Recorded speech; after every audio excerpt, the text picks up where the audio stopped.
how do I create this effect?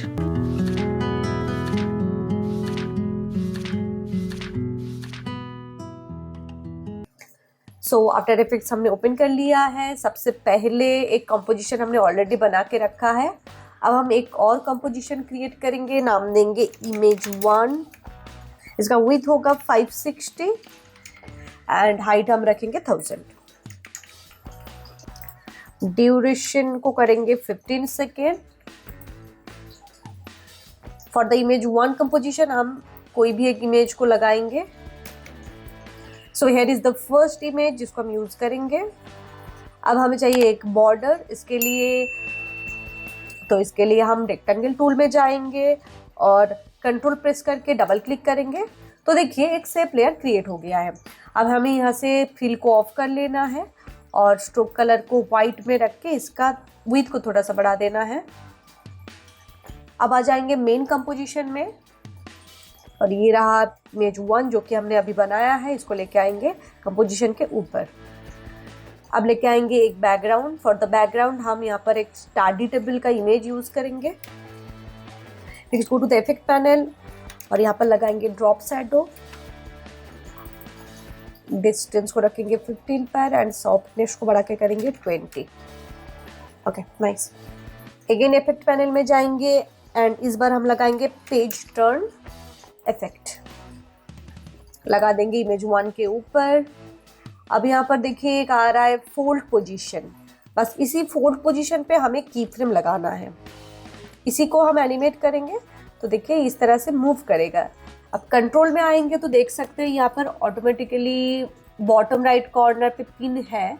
अब हम चाहे तो ये चेंज कर सकते हैं। वो अपने हिसाब से चेंज करना है कि किस टाइप से हम एनिमेशन चाहते हैं। जैसे कि फॉर द फर्स्ट इमेज 1 के लिए हम इसको बॉटम राइट कॉर्नर पर ही रखेंगे। प्लेट को थोड़ा सा आगे लेके जाएंगे अराउंड 1 सेकेंड पर और इस फोल्ड पोजीशन पे हम एक की फ्रेम लगाएंगे। अब प्लेट को थोड़ा और आगे लेके जाएंगे और इस तरह से हम पोजीशन में चेंजेस करेंगे तो देखिए इस तरह से एनिमेट हो रहा है। अब देखिए यहाँ पर बैक पेज का एक ऑप्शन आ रहा है और इसमें सिलेक्टेड है इमेज 1। मतलब यही इमेज हमें बैक में भी दिखेगा। अगर आपको कोई दूसरा इमेज यहाँ पर लगाना है तो यहाँ पर आप यहाँ से चूज कर सकते हैं कि फ्रंट पेज में ये इमेज आ गया और बैक में क्योंकि हमने स्टडी टेबल को चूज किया है तो ये पीछे में आ गया है। अब यहाँ पर हम इमेज 2 लेके भी इसको बैक में लगा सकते हैं तो हमारा दोनों तरफ 2 अलग इमेज आ जाएगा। हमें एक ही पेज में एक ही इमेज चाहिए तो हम नन करेंगे और बैक ओपेसिटी को 100% कर देंगे। अब देखिए जैसे कि हमने 100% किया है तो ये सॉलिड कलर में कन्वर्ट हो गया है और यहाँ से आ रहा है पेपर कलर और यहाँ पर आके हम इसको ग्रे कर देंगे। मुझे इसका बैक पेज को सॉलिड नहीं करना है, सेम इमेज ही रहेगा जैसा पहले था तो हम इसको पहले की तरह ही कर देंगे।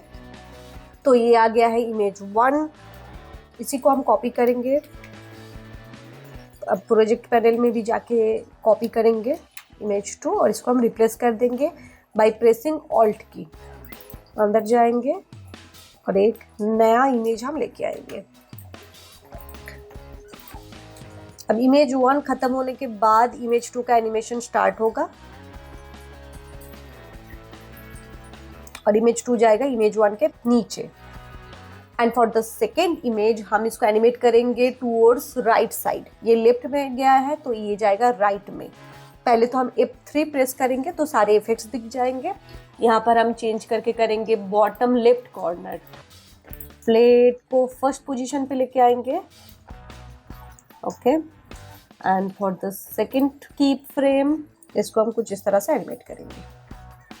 अब देखिए क्योंकि हमने इमेज 1 को ही कॉपी किया था तो इमेज 2 में यहाँ पर जो हमने इमेज 1 लगाया था बैक पेज में यही रह गया है। तो हम इसको चेंज करके इमेज 2 कर लेंगे। सारे की फ्रेम्स को सिलेक्ट करके प्रेस करेंगे F9। अब चले जाएंगे ग्राफ एडिटर के ऊपर। सारे की फ्रेम्स को सिलेक्ट कीजिए और इस तरह का हम एक ग्राफ बनाएंगे। डिस्टेंस थोड़ा और बढ़ा देंगे। परफेक्ट। तो हमने 2 इमेज को एनिमेट कर लिया है। इस तरह से हमारे पास एक पेयर आ गया है, एक राइट साइड में जा रहा है और एक लेफ्ट में। तो एक पेयर हो गया है। अब इसी पेयर का हम एक कॉपी बनाएंगे, कंट्रोल डी, नीचे लेके आ जाएंगे और इस तरह से शिफ्ट कर देंगे। टोटल 4 इमेज हो गया है। अब बस हम यहाँ पर चेंज करेंगे, इमेज 1 का एक कॉपी बनाएंगे, कंट्रोल डी, ये हो गया इमेज 3 और रिप्लेस कर देंगे नीचे वाले इमेज 1 से। अगेन इमेज 2 का कॉपी बनाएंगे, इमेज 4, और ये रिप्लेस करेगा इमेज 2 का नीचे वाले कॉपी को। चारों इमेज हो गया, image 1, image 2, image 3 and image 4। अब हमें बस कंपोजिशन के अंदर जाके इस फोटो को चेंज कर देना है और बैक पेज का ऑप्शन को भी चेंज कर देना है। इमेज 3 का एक और कॉपी बनाएंगे जो कि बिल्कुल नीचे रहेगा।